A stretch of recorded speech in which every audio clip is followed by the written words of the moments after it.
All right, Shalom, giving all praises, honor, and glory to our power, Yahweh, Bahashem Yahweh Shah, Bahashem Rachak, Kodash, double honors to the apostles, the bishops, and the elders, great millstone.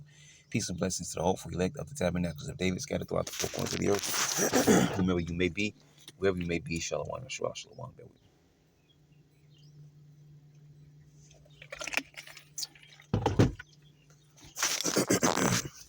All right, so we're getting into the book of Joshua. All right, Joshua chapter 1, it says the Most High's charge to Joshua.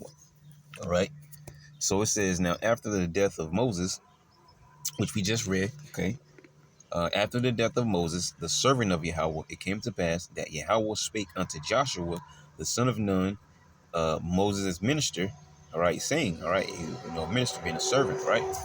Because like I said in the last chapter, or, not in the last chapter, but in Deuteronomy chapter 1, okay, and we spoke of, not chapter 1, I mean the last chapter of Deuteronomy, all right, spoke about how, Joshua was very close to Moses, man, okay, and he became the successor. It says, Moses, my servant, is dead. Now therefore arise, go over this Jordan, thou and all this people, unto the land which I do give to them, even to the children of Israel. All right. So even when you're speaking about just our general history, it lets you know the lands that everybody's fighting over or living in right now, those lands belong to the children of Israel. Okay. And you have more heathens living in our land right now than you have Israelites, because you have Israelites scattered everywhere, even amongst, our actual lands. All right. But, the majority numbers, Northern Kingdom, Southern Kingdom, all of us, all right, we're scattered throughout the four corners of the earth as a curse. Okay. So it says, every place that the sole of your foot shall tread upon, that have I given unto you, as I said unto Moses. And when we continue reading, we'll notice that we're going to gain these lands by war. And so every battle we fight, we're going to win unless the Lord was not dealing. Okay. From the wilderness in this Lebanon. All right.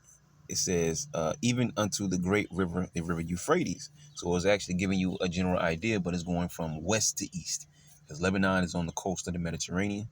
All right. And then it says unto the river Euphrates, which is over there in ancient Mesopotamia, Babylonia, that area down there, modern day Iraq. Okay. Towards that area. All right. River Euphrates. And speaking on that, because the Euphrates doesn't just go from, that little Gulf or sea down there. From the Euphrates goes all the way up into uh maybe south to mid Turkey somewhere. It stops somewhere up in Turkey. All right, that's a long river though. It says all the land of the Hittites and unto the great sea. Let's go into Hittites real quick. Descended of Heth, the nation descended from Heth, the second son of Canaan, once inhabitants of central Anatolia, modern Turkey. All right, later in North Lebanon. Right, so I guess they migrated and moved there. All right, Heth means Terah, a son of Canaan, and the progenitor of the Hittites. All right, actually went back to Canaan. Oh no, it wasn't. It was Chathath, to be shattered, be dismayed, be spoken. Okay, dismayed, terrified. All right, so let's keep going. It says, and unto the great sea, all right, which obviously the great sea would be the Mediterranean, okay, or no, actually, well, then again, it could be speaking of the Red Sea, all right, but nonetheless, it says, as a matter of fact, I'm curious, because sometimes,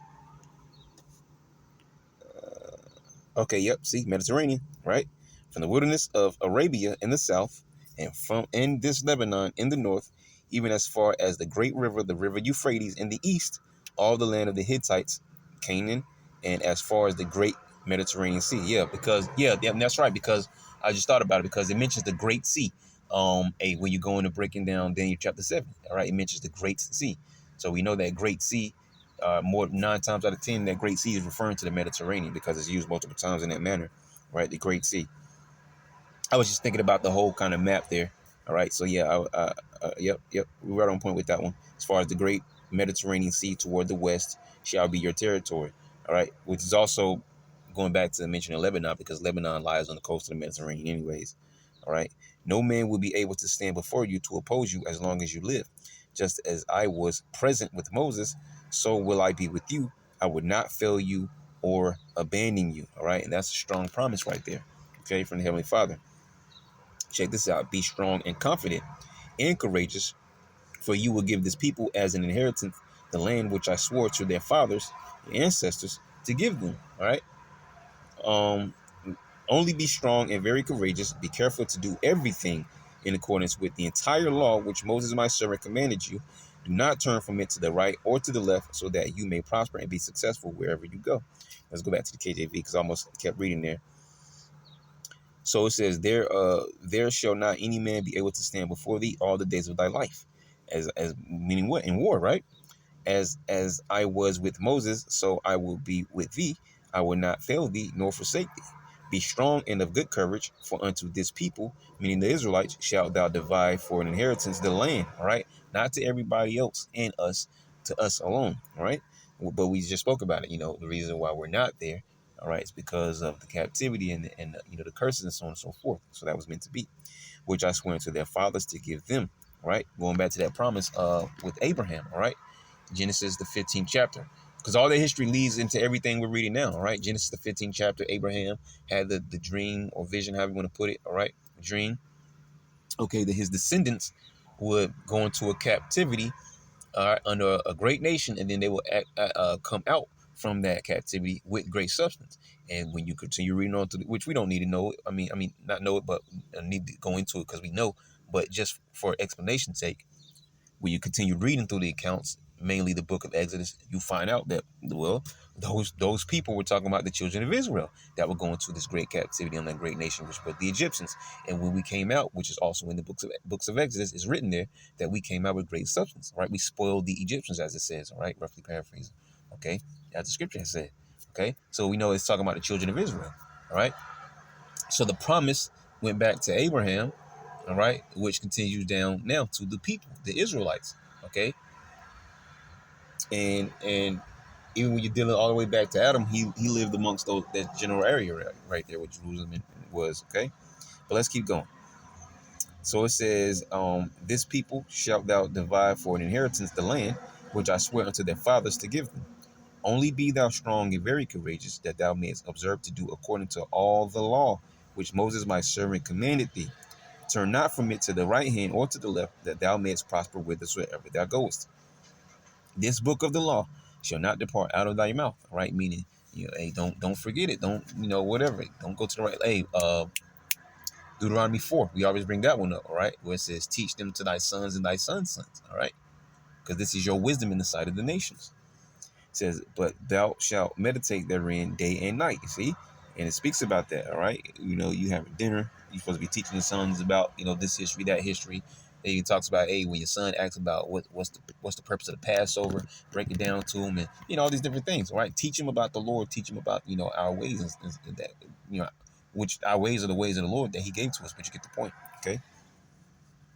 So it says, but thou shalt meditate therein day and night, that thou mayest observe to do according to all that is written therein. For then thou shalt make thy way prosperous, and then thou shalt have good success. You see, as long as I'm dealing with you, as long as you do what I'm saying, telling you to do, all right, and you don't stray off, all right, I'll deal with you, and you'll have great success because of that, because I'm dealing with you, all right. It's only when the Lord takes His hand off of us is when things happen, or when nations are able to come up and defeat us, and so on and so forth, all right. So it says, have not I commanded thee, be strong and of good courage, be not afraid, neither be thou dismayed, for the Lord Yahweh thy power is with thee, whithersoever thou goest. You see? So he's doubling down and reiterating for him, like, hey, I already told you, if you do this, all right, you're good. All right. So on top of that, there's no reason for you to be afraid. All right, just do what's right in the sight of my eyes, and you're gravy. Right? Then it says Joshua assumes command. That's why we read the last chapter of Exodus, Deuteronomy. So Joshua 1 and 10, then Joshua commanded the officers of the people, saying, pass through the host and command the people, saying, prepare you victuals, all right, which is basically, food, sustenance, right? Taziyada, provision, food, see? Taziyad, Hunting game, right? Same thing. Provision, food supply. There's another word. Let me see what it says. Tazawad, to hunt. Okay, cool. So it says, saying, prepare you victuals, for within 3 days ye shall pass over this Jordan. So, hey, get food, all right? Because when you at war, all right. I mentioned this, from time to time. All right, when you're at war, all right, the troops have to be of strength. How are they of strength? Because they're being fed. They have the their meats, their fruits, their vegetables, whatever they need, they're gonna eat. All right, basically their sustenance. All right, to fight, because if not, they're weak, and if they're weak, they're gonna do one of two things. They're gonna fight and lose because they're gonna be overrun, or they're just gonna be too weak to fight in the first place and they'll give up. Okay, so in order to fight a battle, your troops have to be well fed and prepared. And so he's telling them, all right, so you have 3 days to prepare what you need, because we finna get busy on this battlefield. For within 3 days, ye shall pass over this Jordan to go in to possess the land, which Yahweh your power giveth you to possess it. All right, I mean, we own it. All right, to seize, see, to seize. We seized it by war. All right, to inherit. Beautiful, to inherit. Okay,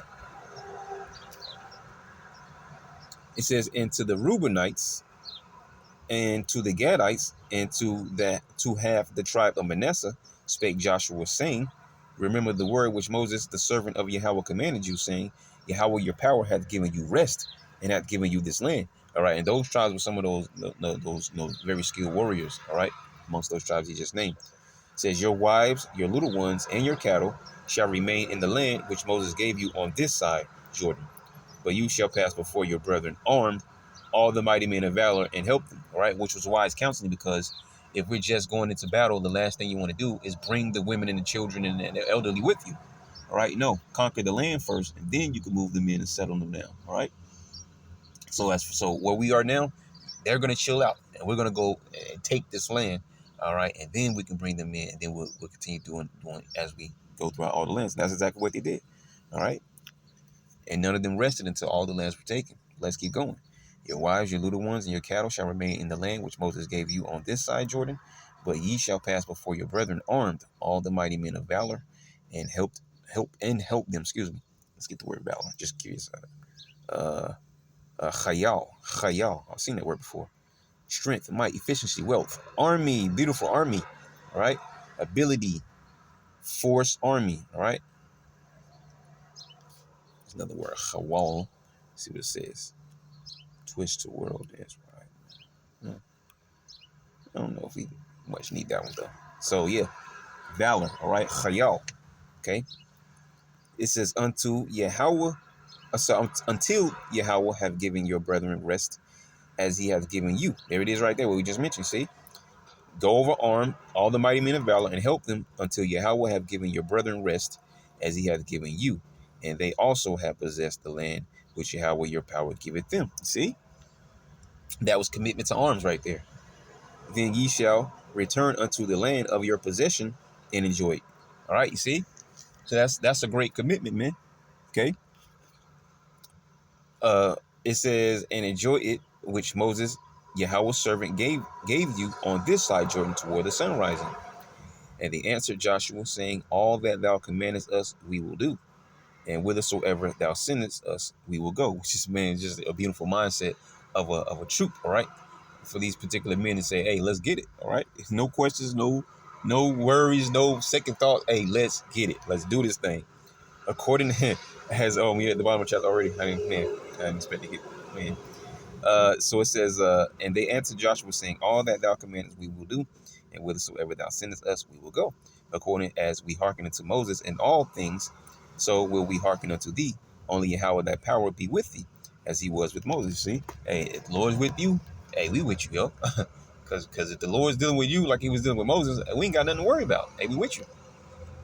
Whosoever he be that doeth rebel against thy commandment, and will not hearken unto thy words in all that thou commandest him, he shall be put to death. Only be strong and of a good courage. Yeah, because the scriptures mention to not consult with the coward in the matters of war, something like that. Roughly paraphrasing. Yeah, so any one of these men say, man, this is crazy. I got a wife at home. I got 3 kids. I ain't seen them in a while. I'm about to go home, man, for a little bit. Maybe I'll think about coming back to help y'all. Well, of course, if a man does that, he ain't coming back. Okay. So yeah, if anybody doesn't want to stick to the code, all right, hey, put him out, man, because that means he's not a man of honor. Okay, a man of valor, like I said up there. He's not a man. He's not a man of valor. He's not a man of honor. He's not a true warrior. Though he may be able to be skilled in battle, he's not still a true warrior because he's not taking into account his brothers. All right, he wants to go home and relax while his brothers are still out there at war, as if we didn't all just come out of Egypt, as we didn't all just come out of the wilderness. You see? So yeah, snuff him out, man. All right. He shall be put to death. Only be strong and of good courage. All right. Because if the Lord's with us, what is there to worry about? See? And that was a constant thing that was pushed towards Joshua, man. All right. Be strong and of a good courage. All right. And it's like a almost like a rally cry, like to boost the morale of the people. Okay. But yeah, like I said, this chapter was very short, so just getting into the introduction of this book. So Lord willing, you will edify to next time. I should probably want to say shalom.